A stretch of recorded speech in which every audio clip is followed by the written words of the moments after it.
Ramanujan's formula for pi gives the accurate value of pi up to 6 decimal places, but this is only the first term in another infinite series. This number alone is sufficient to calculate the circumference of the Earth with a maximum error of just 1 meters. It is to be noted that while Ramanujan's formula takes one formula to calculate up to 6 decimal places, it takes Leibniz about 5 million terms.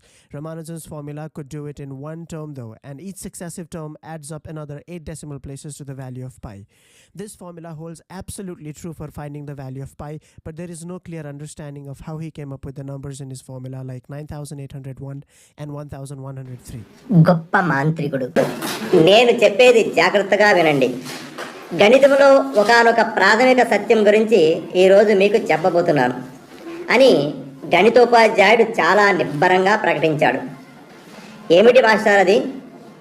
బాలురంతా ముక్త కంఠంతో అరిచారు. చాలా సరళమైన విషయమే. ఏదైనా ఒక సంఖ్యను అదే సంఖ్యతో భాగిస్తే భాగఫలంగా వచ్చేది ఎప్పుడు ఏకాంకమే అవుతుంది. భాగఫలంగా ఎప్పుడు ఒకటి వస్తుందన్నమాట. చాలా నాటకీయంగా ప్రతిపాదన చేయగలిగానని సంబరపడుతూ చాలా గర్వంగా బాలుడు వంక చూశాడు ఉపాధ్యాయుడు. ఒక బాలుడు చేయి పకెత్తాడు. అడుగు, ఏమిటి నీ సందేహం అన్నారు ఉపాధ్యాయుడు. నా ప్రశ్న ఏమిటంటే, సున్నాని సున్నాతో భాగించిన ఏకాంకమే వస్తుందా అని. ఉపాధ్యాయునికి ఏమీ చెప్పాలో తోచలేదు. గందరగోళానికి గురై ఆయన కళ్ళల్లో స్పష్టంగా తత్తరపాటును బాలురంతా కనిపెట్టగలిగారు. రామానుజన్ ప్రశ్నకు సమాధానం చెప్పరేమిటి మాస్టారు అంటూ నిలదీశారు. ఒప్పుకోక తప్పదు, దానికి సమాధానం నాకు తెలియదు అన్నారు ఉపాధ్యాయుడు. ఏరా రామానుజన్, చెప్పండి మాస్టారు. నిలబడరా, సంస్కృతం మాస్టారు ఆజ్ఞాపించారు. తలకి టోపీ లేకుండా నా క్లాస్కి ఎందుకు వచ్చావు కోపంగా అడిగారు. క్షమించండి మాస్టారు, అసలేమి జరిగిందంటే స్కూల్కి ట్రామ్లో వస్తున్నప్పుడు వేగంగా వీస్తున్న ఎదురుగాలికి నా టోపీ ఎగిరిపోయింది. కొత్తది మరొకటి కొని పెట్టుకోవాలి కదా, అందుకు కావలసిన ఆర్థిక స్తోమత మాకు లేదండి. ఏడి ఆ దౌర్భాగ్యుడు ఎక్కడ తగలడ్డాడు? ఇంటి గుమ్మంలోకి అడుగు పెడుతూనే కోపంగా అరవసాగాడు తండ్రి. ఏమి జరిగిందండి తల్లి అడిగింది. పక్క గదిలో మంచం కింద కూర్చుని అబ్బాయి లెక్కలు చేస్తున్నాడు. మీరు అనవసరంగా ఆందోళన పడకండి వేడుకొంది తల్లి. ఏం జరిగిందనుకుంటున్నావు? ఎఫ్ఏ పరీక్ష పాస్ అవ్వకపోతే వాడికి ఉద్యోగం రాదు. ముసలితనంలో మనకి తిండి పెట్టలేక మనల్ని పస్తులు పడుకోబెడతాడు, తెలిసిందా? తండ్రి నోటిలో మాట నోటిలోనే ఉండగా పలకా బలపం పట్టుకుని శ్రీనివాస్ వచ్చాడు. గట్టిగా 4 దెబ్బలు తగిలించడానికి తండ్రి వేగంగా అబ్బాయి మీదకు ఉరకబోయాడు. తల్లి అడ్డుపడి, వాడి మీద చేసుకోకండి, నా మీద ఒట్టే అంటూ అతన్ని వారించింది. ఇలా ఉన్నారు చూడడానికి వచ్చిన అతిథి ఆప్యాయంగా ఆతృతగా బొంగురిపోయిన గొంతుకుతో పలకరించాడు. కాస్త నయంగా ఉంది. అభిమానంతో మీరు నా కోసం శ్రమపడి వచ్చారు అని బదులు పలికాడు జబ్బుతో బాధపడుతున్న వ్యక్తి. అతిథికి అతని మాట మీద ఎంత మాత్రమూ నమ్మకం కుదరలేదు. జబ్బుతో తీవ్రంగా పోరాడుతున్న సంగతి రోగి ముఖంలో అలసట చెప్పకనే చెబుతుంది. జబ్బు వల్ల అంతకంతకు ఎక్కువ అవుతున్న అలసటతో బాధపడుతున్న అతనికి కాస్త ఊరట కలిగించడానికి నేను వచ్చిన ట్యాక్సీ నెంబరు 1729 = 7x13x19. చూడబోతే ఇది ఒక ముద్దంకెలా ఉంది. ఈ అంకె చెడు శకను కాదనుకుంటాను అని పరామర్శించడానికి వచ్చిన ఆయన అన్నాడు. కాదు, ఇది చాలా ఆసక్తికరమైన అంకె. నిజానికి ఇది 2 సంఖ్యల 3వ ఘాత విలువల మొత్తంగా 2 విధాల వ్యక్తపరచగలిగిన అతి చిన్న సంఖ్య. 1729 = 12³ + 1³ = 10³ + 9³ అని బదులు పలికాడు. అనారోగ్యంతో అలసపోయిన అతని ముఖారవిందంలో ప్రతిభాశాలి మెరుపల్లే మెరిసాడు. పలకరించడానికి వచ్చిన అతిథి ఆశ్చర్యపోయాడు. ఆయన మరెవరో కాదు, బాగా సుప్రసిద్ధుడు GH హార్డీ. జబ్బుపడ్డ వ్యక్తితో ఆయనకి 4 సంవత్సరాల పరిచయం ఉంది. అదేవిధంగా 4వ ఘాతానికి ఇమర్చగలిగే మరొక సమస్యకి చెందిన సంఖ్య మీకు తెలుసునా అంటూ విస్మయంతో ప్రశ్నించాడు. స్పష్టమైన ఉదాహరణ నాకు తోచడం లేదు, కానీ నా ఉద్దేశంలో ఆ తొలి సంఖ్య చాలా పెద్ద సంఖ్య అవ్వాలి. ఒక్క క్షణం వ్యవధిలో ఆయనకు లభించిన సమాధానం ఇది. ఆ సమాధానం సరైనదే. ఆ తొలి సంఖ్యకు 9 స్థానాలుంటాయి. అది 6, 3, 5, 3, 1, 8, 6, 5, 7. 158 to the power of 4 plus 59 to the power of 4 is equal to 134 to the power of 4 plus 133 to the power of 4.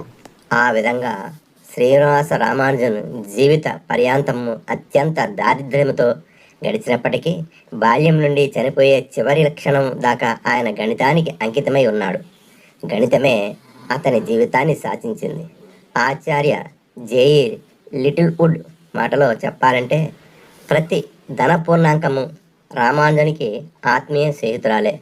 అంకెల నిజ స్వభావాలను గుర్తుపెట్టుకోగలిగిన సామర్థ్యం అతనిలో చాలా విచిత్రంగా ఉండేది. ది వరల్డ్ ఆఫ్ మ్యాథమెటిక్స్ను జేమ్స్ ఆర్ న్యూమస్ రచించారు. ఇది 4 సంపుటల చిరస్మరణీయమైన ఉద్గ్రంథం. అందులో బ్రహ్మాండమైన తన విశ్లేషణాత్మక ఆయుధాలన్నిటినీ శుద్ధ గణితమునే ఆయుధశాల రాజ్యమేలుతున్న రోజుల్లో సరళత అనేది కనిపించిన ఒక అంశమని అంతా భావించేవారు. ఆ తరుణంలో ఒక ప్రతిభాశాలి ఆవిర్భవించాడు అంటే అందులో ఆశ్చర్యమేముంది అంటారు న్యూమన్. మిక్కిలి శ్రమతో కూడిన విధానాలు విడిచిపెట్టినప్పటికీ ఏదో ఒక వినూతన విషయాన్ని కనుగొని చెబుతాడు అంటూ ఆయన ఇంకా ఏమన్నారంటే, శ్రీనివాస రామానుజన్ గారి జీవితం ఒక నూతన యుగానికి ఆనవాలు. భారతదేశం మిక్కిలి ప్రతిభాశాలురైన గణిత శాస్త్రవేత్తల్ని కాలానుగుణంగా పొందుతూనే ఉంది. గ్రీకు యుగానికి ముందు పూర్వకాలం నాటి నుండి కూడా అటువంటి వారు మనకి ఉన్నారు. కానీ శుద్ధ ప్రమాణాలతో గొప్పతనాన్ని తూకమేసి చూసినప్పుడు తూర్పుకి చెందిన గణిత శాస్త్రవేత్తల్లో రామానుజన్ కనబరిచిన ప్రతిభ స్వర్ణోత్కృష్టమైనది.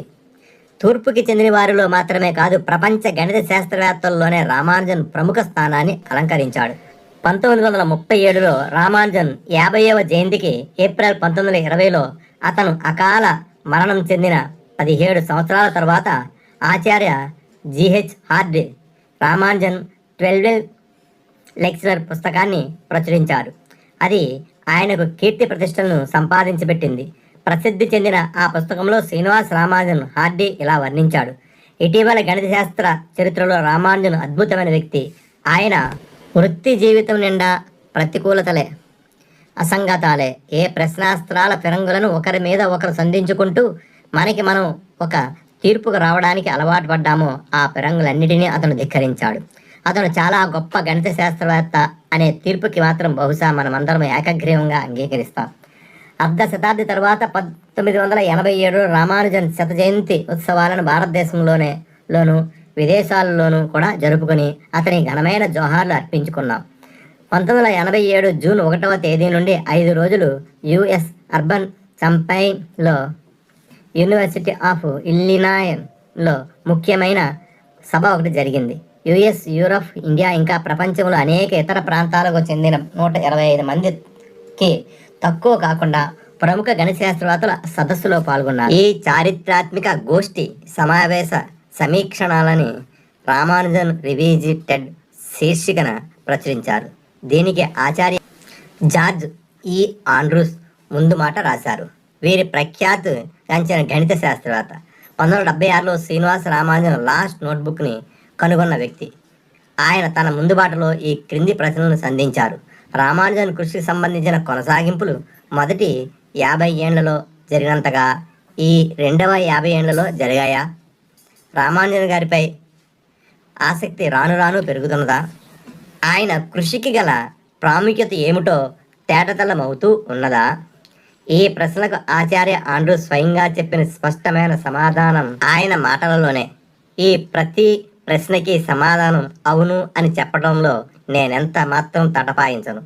అందుకు ఈ క్రింది పేజీలో అప్పీల్ లేని నిరూపణ సవివరంగా ఇచ్చాను. పై డెసిమల్ ఎక్స్పెన్షన్ పై బోర్విన్ సహోదరులు చేసిన అద్భుతమైన కృషి, బాక్స్టన్ స్టాటిస్టికల్ మెకానిక్లో క్లిష్టమైన హెక్సగన్ మోడల్ని అందంగా సాధించడము మరియు రామానుజన్ సూచనలను ఆధారంగా చేసుకుని గోస్పర్ గారి సింబోలిక్ అల్జిబ్రా కంప్యూటర్ లాంగ్వేజ్ మిశ్రమం మ్యాక్సైమ్, ఈ 3 రామానుజన్ కృషి ఫలితాలకు అనువర్తనాలుగా మొదట మనం చెప్పుకోవాలి.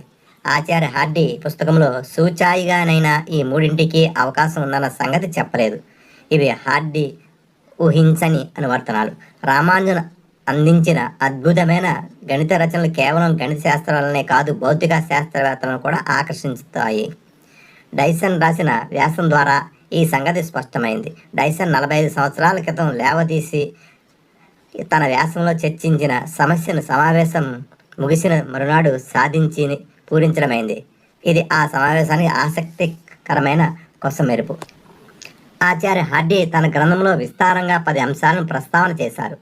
అవిభాజ్య సంభావ్యతాపరమైన సంఖ్యా సిద్ధాంతం, ప్రైమ్ ప్రాబబిలిటిక్ నెంబర్స్ థియరీ, సంఖ్యా అనుక్రమాల అనంత స్పర్శ, ఆస్ట్రోమెటిక్ ఆఫ్ నెంబర్ సీక్వెన్సీ, సంఖ్యల విభాజనాలు, పార్టిషన్ ఆఫ్ నెంబర్స్, సంయోగపరమైన కాంబినేషనల్, హైపర్ జామితీయ అనుక్రమాలు, హైపర్ జామెట్రిక్ సిరీస్, సంఖ్యల విభజనాలు, అనలిటిక్ సమాకలని మరియు మాన ప్రమేయాలు, integral and modular functions.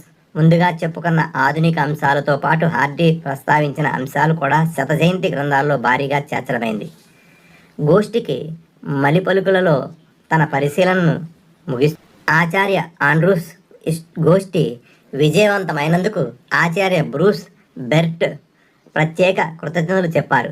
Bernert ఎంతో శ్రమపడి రామానుజన్ గారి ప్రఖ్యాత నోట్బుక్స్ సంపూర్ణమైన సవరించిన కూర్పును వెలువరించారు. 2037 సంవత్సరాన రామానుజన్ 150వ జయంతికి ఇంతకంటే పెద్ద పెట్టిన మనసులో హత్తుకుని పోయే రీతిలో గోష్ఠి జరుగుతుందని ఈ పుస్తక ప్రకటన మనకి వాగ్దానం చేస్తున్నది అని అన్నారు. ఇది తప్పకుండా మన మనసులో దోచుకోగలగిన జోస్యమే, అందులో సందేహం లేదు. అల్పాయుష్కుడైనప్పటికీ గొప్ప ప్రతిభావంతుడైన ఈ గణిత శాస్త్రవేత్త కథను క్లుప్తంగా తెలుసుకుందాం.